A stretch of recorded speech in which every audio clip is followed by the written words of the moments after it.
Hi, my name is David Hunter, and this is From the Abyss. Today's title is Why I Stopped Going to AA, and subsequently got better. I was in AA for about 20 years. I had periods of sobriety for 10 years, 5, and 5. And yet, while at that time I was not drinking or taking drugs, I was not healing the person inside. I was not addressing the issues that I needed to address. Here's my issues with AA. First, the first step teaches us to be powerless over alcohol and that our lives are unmanageable. That's not true.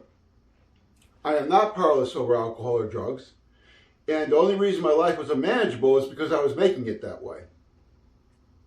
Once I entered therapy and worked hard at the issues that had been causing me to use alcohol and drugs, it all went away. It is that simple. Once I addressed the pain inside me from being molested, raped, almost murdered, family issues, not being loved, cared for, physical abuse. Once I took those on in therapy, the person I became no longer wanted to drink or use drugs or act out sexually or do other behaviors. I became a whole person. Therefore, I am not powerless. I am powerful. 2, another thing that drives me nuts in AA is when someone's got 30 days of recovery and they go up to get their 30-day coin and they give God all the credit for their recovery. Excuse me? Was it God who drove you to the meeting? Was it God who got you through that first month of soul searching? No, it was you. What is wrong with taking responsibility for your recovery? Nothing.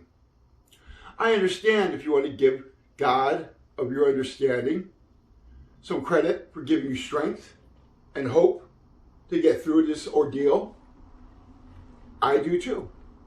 But I'm still the one who did all the work, nobody else. So I take 100% credit for my recovery. When you don't take credit for your recovery and you give all the credit to God, it's that much easier to lose. Now, when people relapse or choose just to drink or drug, they say, oh, I took my will back. No, you didn't take your will back. You just picked up. Okay? That's got nothing to do with that. Another problem I have with AA is this. Depending upon what meeting you go to, you're going to get a different result. Because AA has no rules. So some meetings I could go to and talk about my mental illness and how it's affecting me that day. In other meetings, I might get some old timer with a stick up his ass and who's not going to let me share about that. And yes, that does happen. Same thing with drugs. Some meetings want you to call it dry goods. Other meetings don't want you to talk about it at all. Folks, it's 2021. Okay? It's not 1935 anymore. You need to adapt to the times and what people need. Another problem I have is, in the big book, in my day, it was called page 441 in the big book, Acceptance. Now, the person who wrote it wrote a beautiful dialogue of what acceptance can do for you as a person. But he doesn't say a fucking thing about how to do it. So what good is it? And that's what a lot of AA does. It gives you flowery rhetoric on the benefits of things, but doesn't tell you how to get there. Oh, okay. Before you start saying the 12 steps aren't an answer for everything, folks. They weren't an answer to my mental illness. They weren't an answer to the pain I had inside me. Oh, and then you hear this. Well, you weren't working it right. No. I know people out there who worked the program 100 times harder than I ever did, and it just didn't work for them. But I see them today free and clean and rebuilding their lives because they choose another route that does work for them. Okay? It's not a one-size-fits-all, people. There's no shame in AA not working for you. Now, AA has a 5 to 8% recovery rate. And that statistic comes from Harvard and Princeton.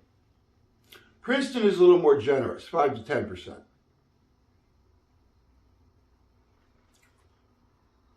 You can't blame someone all the time for failing in AA and blame it on the person. That's not fair. Sometimes it's the program. It's just the way it's set up. It's just not for them. There are alternatives, and we need more. This country has adopted 12 steps as the cure-all because it's easy and it's simple. Folks, people are dying out there more than ever, left and right.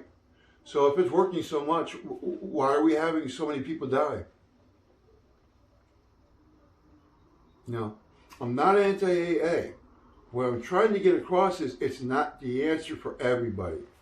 And you shouldn't be ashamed if it's not the answer for you. It wasn't for me, and it wasn't for a lot of my friends.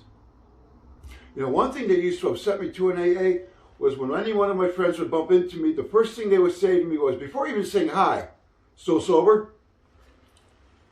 What? My friends today don't say that. They don't even ask about my recovery because it's a moot point. They ask how I'm doing. How am I feeling? I have friends today that use.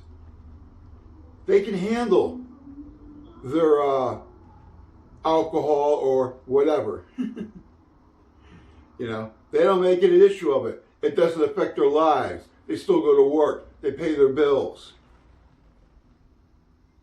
You know, some other things that kind of irk me about AA is when you're in a meeting and you're hearing someone tell their story or their life, and they're sober for 7 years, they give you a 38-minute drunkalogue and a 2-minute, then I came to AA and everything's better.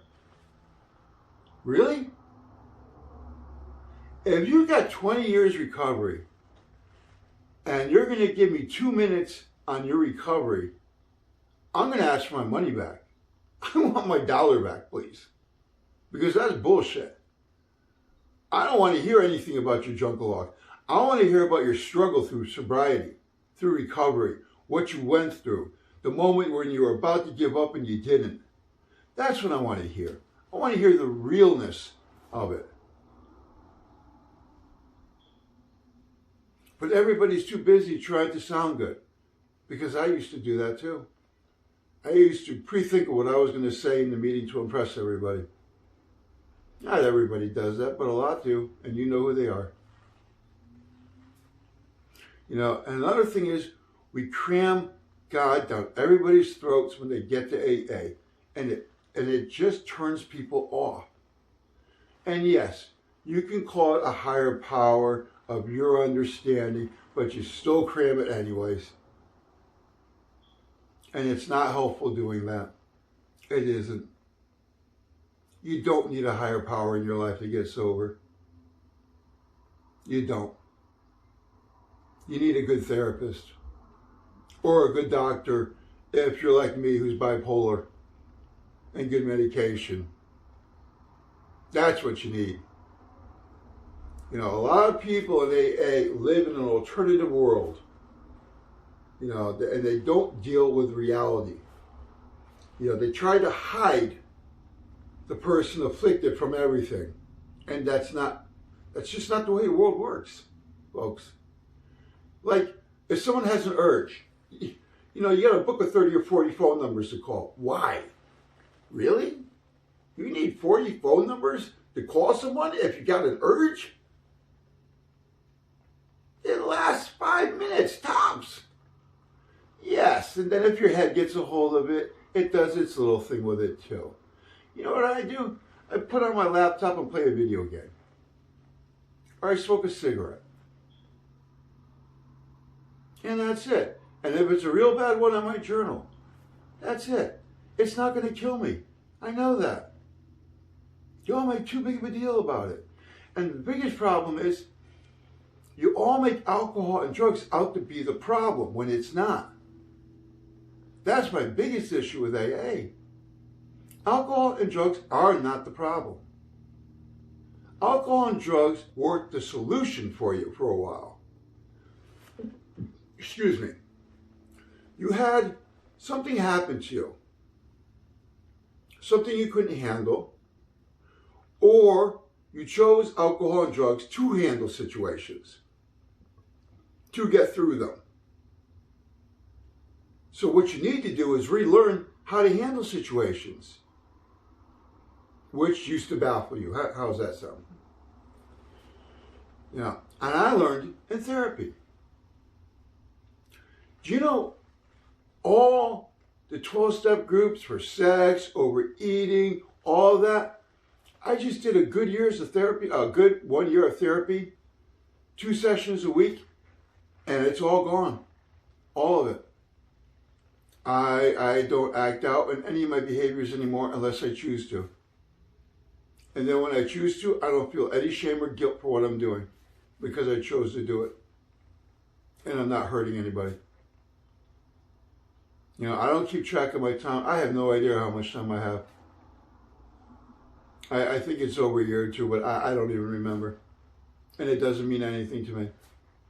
It's just a part of me. It's just part of my life.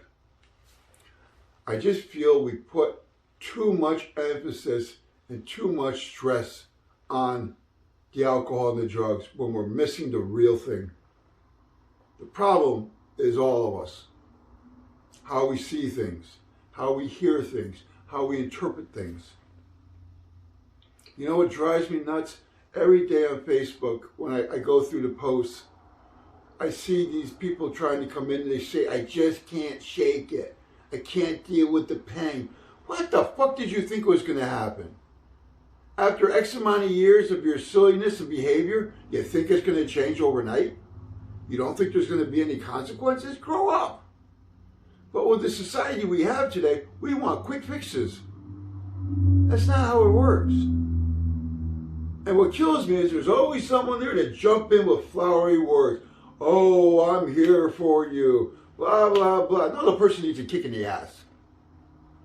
A dose of reality. In other words, they need to hear, shut the fuck up and stop feeling sorry for yourself. Because self-pity kills, folks. I know, because it almost killed me. So stop feeling like a victim. Stop thinking you're powerless. Stop giving credit to somebody else for your successes. Take ownership of it. All right? This is David Hunter from the Abyss saying, good night.